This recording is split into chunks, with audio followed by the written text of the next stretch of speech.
Hi Aquarius, welcome to September. This is Teresa from Tarot by T. And before I start your reading, I want to call in some good energy. So this month we have a new moon in Virgo on the 6th. And we have a full moon in Pisces on the 20th. Venus moves into Scorpio and Mars moves into Libra this month. And then we have Mercury going retrograde on the 27th in Libra. So let's see what the cards say about love and relationships for Aquarius. What does Aquarius need to know about love and relationships? What does Aquarius need to know about love and relationships? What does Aquarius need to know about love and relationships for the month of September 2021? And this card fell out, 9 of Wands. So that could bring someone back from the past. Okay. Or it can mean don't give up on a dream or goal. You're almost there. Let's see what does Aquarius need to know about love and relationships for the month of September 2021. What is coming up for Aquarius?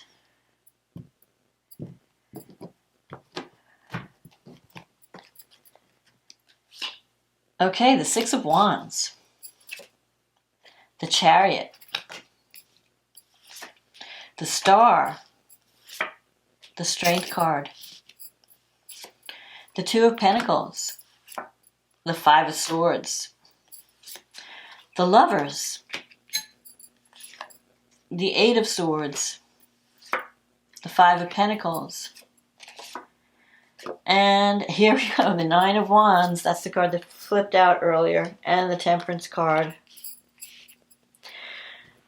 So the 6 of Wands is a card of victory, and Chariot is movement, victory, success, recognition, achieving a goal or a dream. So there could be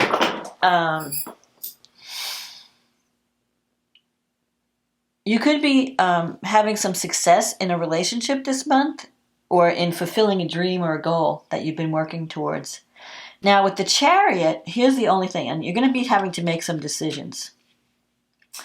Because the Chariot is a card of movement, victory through discipline and focus. So you might be, if you've been scattering your energies in any way, so if you've been like dating a bunch of people but not really focused on any one person, or you've been too busy with work or whatever, and you're not focused on the relationship, you need to start doing that. You need to focus on what's important to you, and to cut away whatever is not serving you, whatever's been distracting you. I feel like you have the Star here in the past. So the Star is a card of hope. If you've been going through a difficult time, things are starting to change. The Star gives hope. You have a dream, you have a goal you want to achieve.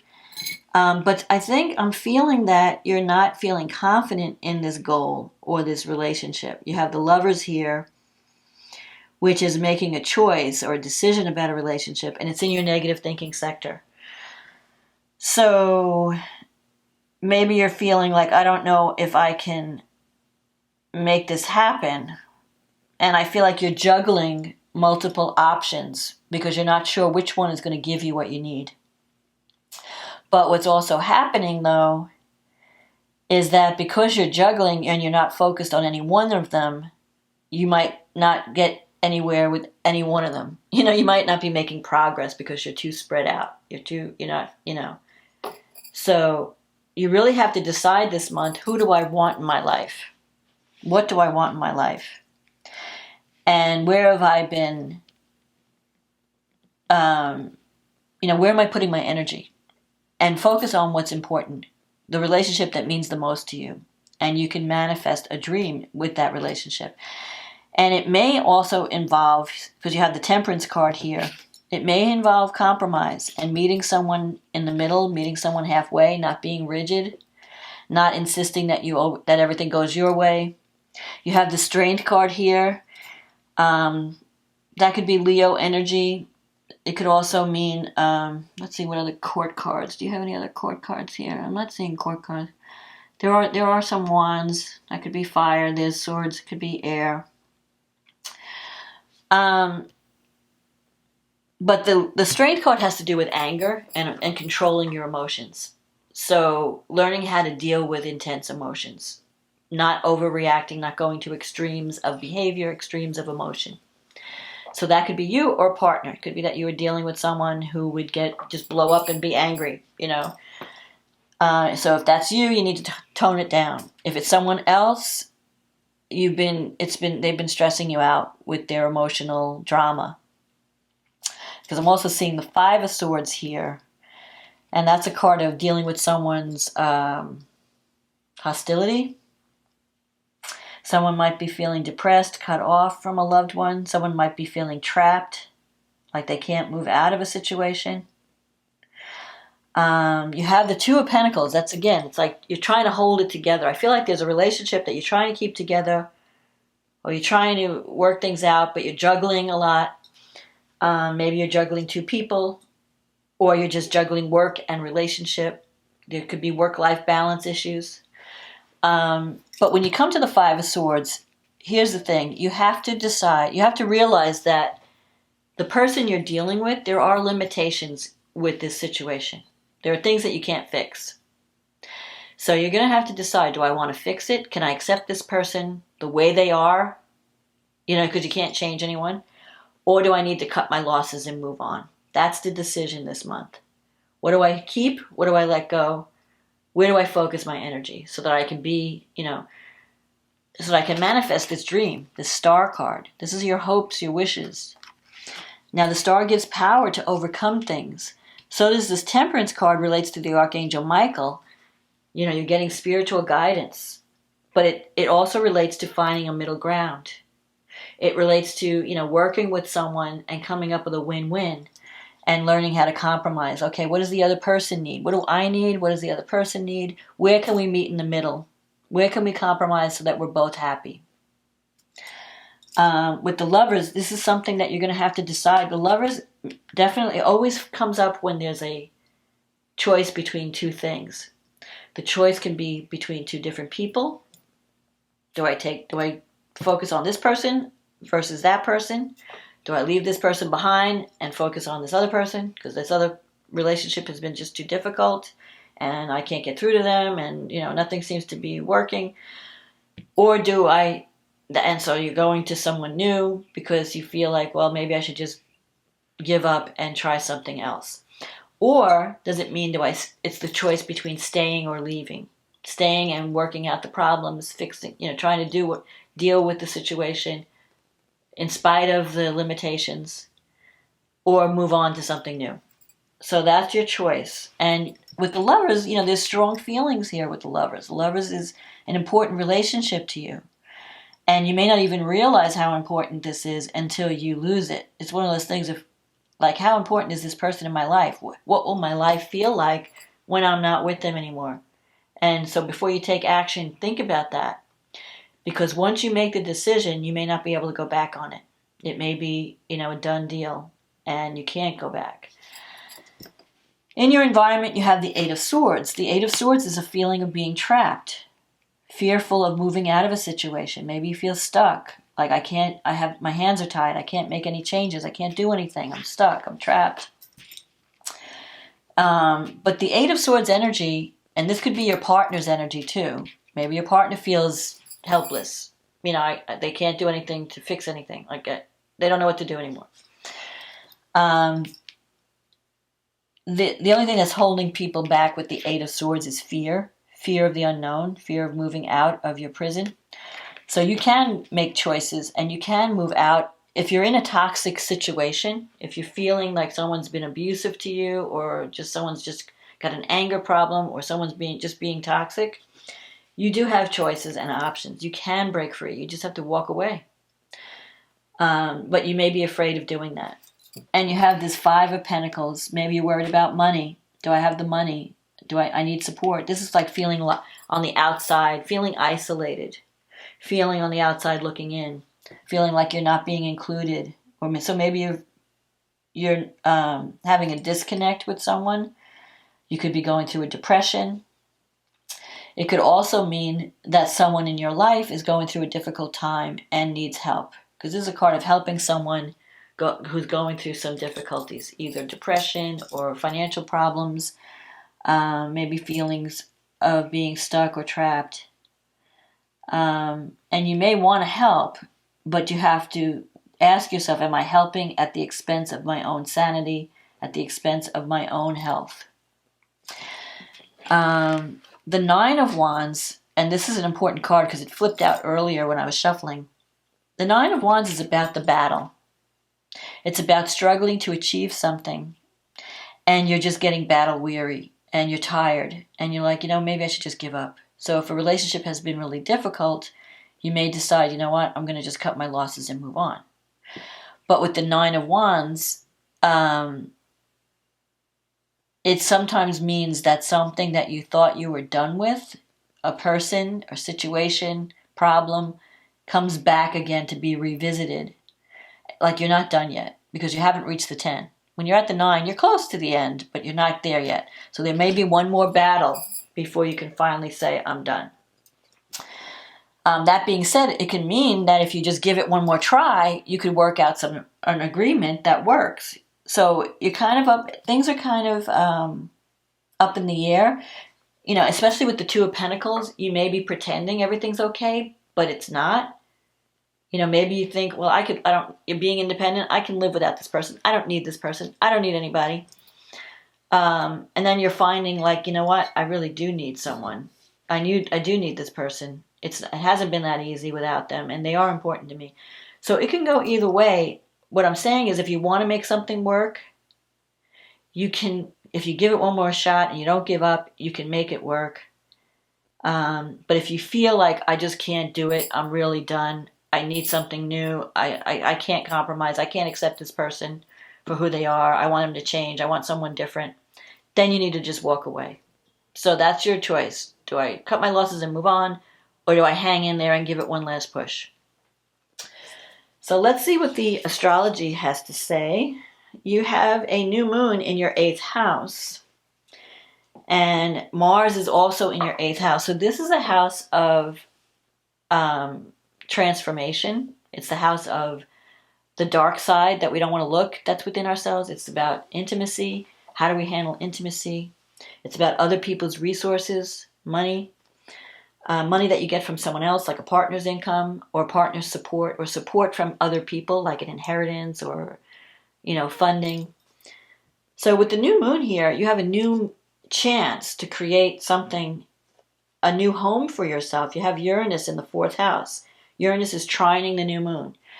And Mars, your expenses may be going up, and when Mars is in the 8th, or there could be some unexpected thing where you have to lay out some money or some unexpected occurrence. You're just working harder on 8th house issues.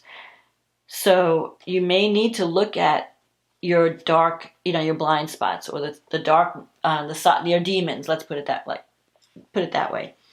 Confront your demons. Like, where have I been self-sabotaging? What have I been doing to block intimacy in a relationship? Is there anything I need to look at and fix within myself? How do I need to change to make this work? You have an opportunity for sudden changes in your home or living situation because Uranus has been going through your 4th house.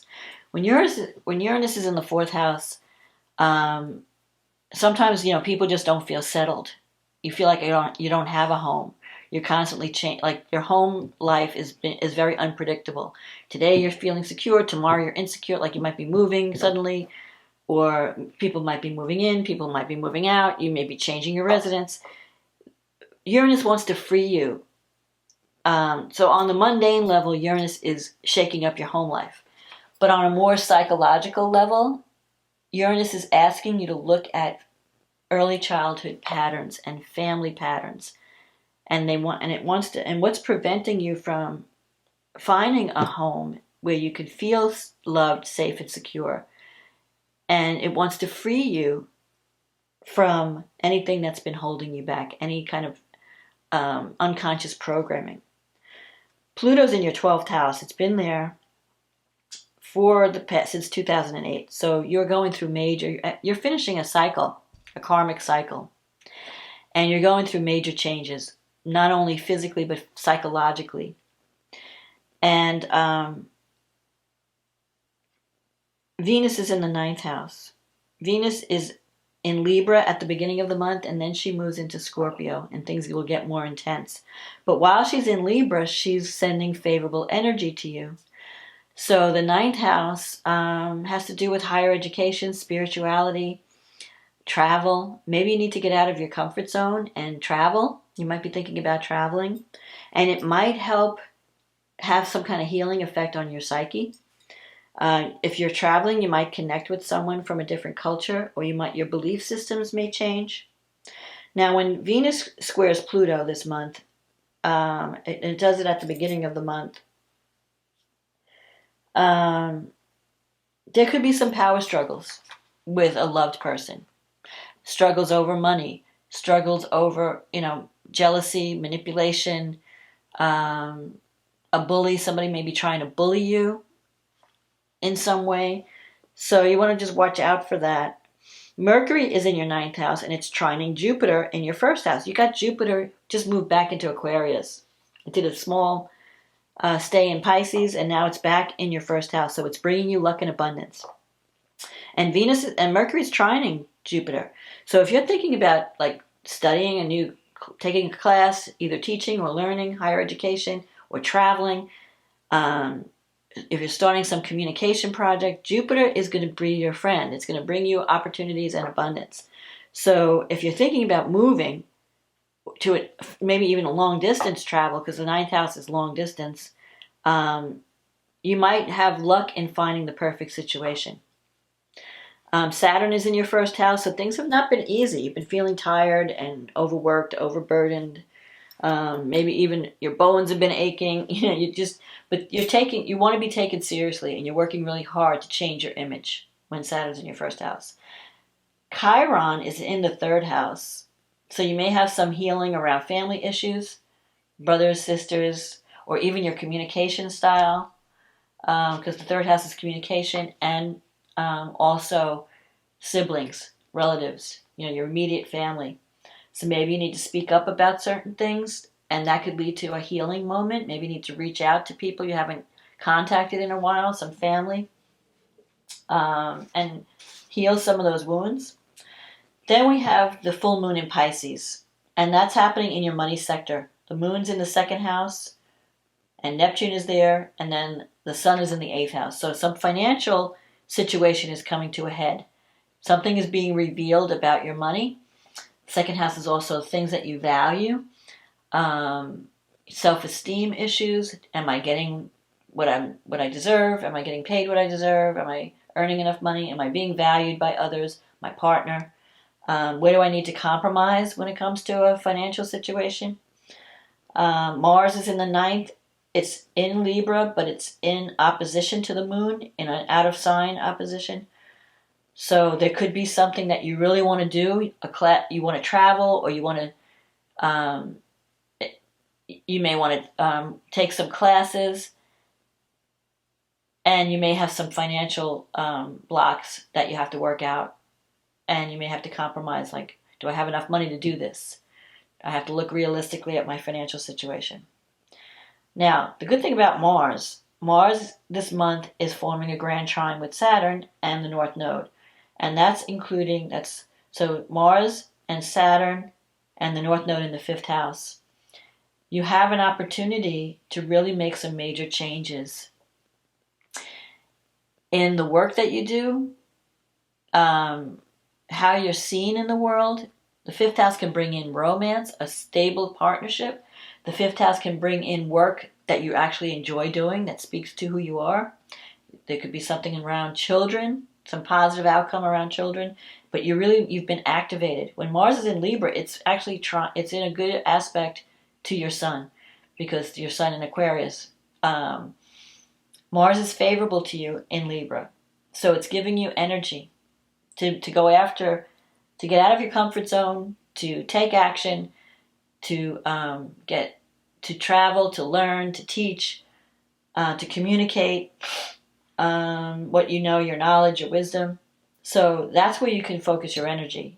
If there's someone that you need to speak to clear up some kind of situation around love or money, have that conversation. Mercury's in the ninth as well, so there's something about communication, something about travel, something about signing a contract, because Mercury is trining Jupiter. Venus is in your 10th house. Jupiter brings opportunity, so hit while the iron's hot. You know, when Jupiter's in your first house, it's giving you blessings and opportunity to expand. So take advantage of this before Mercury goes retrograde, because Mercury's going retrograde at the end of the month, and it's going to be retrograde most of October. And it's not a good time to sign contracts then, but it would be a good time to go back and revisit something and work it out. So if there's a relationship that you reconnect with someone, when Mercury retrogrades, sometimes it brings people from the past back. So if you want to redo a relationship, work things out, see if you could come to some kind of agreement, that would be a good thing. It's better than starting something brand new. So it's better to go back and revisit something and make it better. You have Venus in the 10th house, and it's opposing Uranus in the 4th at the end of the month. There could be some surprises around your career, around your home life. Things come out of the blue. Now, usually when Venus is in your 10th house, it's a positive thing, because it means you're doing work that you really love. It's it's creative. You could be doing something more creative, but you love it. You know, it speaks to who you are. And when Venus opposes Uranus, it brings surprises. So it could be sudden beginnings, sudden endings, sudden change. We really don't know how it could bring sudden money in, sudden love in. You could meet someone at work that you were attracted to. You could meet someone, and then you're changing your home in some way. Either you're moving in together, or you're moving out, leaving one relationship, moving in with somebody else, or connecting with someone else for some creative project. Anything can happen with Uranus, so we really don't know how, you just have to kind of wait and see what flies in. We don't know how it's going to play out. We just know that it's going to be a surprise, and it's going to be freeing. Uranus is always a freeing aspect. So if you feel stuck, I don't think you're going to be stuck at the end of the month. Something may happen that will free you from that feeling of powerlessness, from that feeling of stuckness and aloneness. And it could be very well a new relationship that brings you hope and changes your life direction in some way. So that's my forecast, Aquarius. I hope you enjoyed this reading. If you did and it resonated with you, please leave a comment in the comment box below. Click on the like button, click on the subscribe button or the share button. Share it. And if you'd like a private reading, click on the link in the description box. It'll take you to my website, and we can get you on the schedule, and I can do a reading based on your specific information. So this is a general reading. It may not apply to everyone. So don't, get upset if it's not exactly what you're going through. Take what resonates and leave the rest. But anyway, I think you can really free yourself from whatever's been holding you back or making you feel restricted this month. Don't be afraid to speak up, and don't be afraid to compromise. It's all about compromise and creating a win-win. And don't give up hope. So give it that last shot.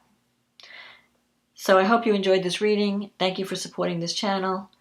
Good luck with September, and I will talk to you again next month. Okay, bye now.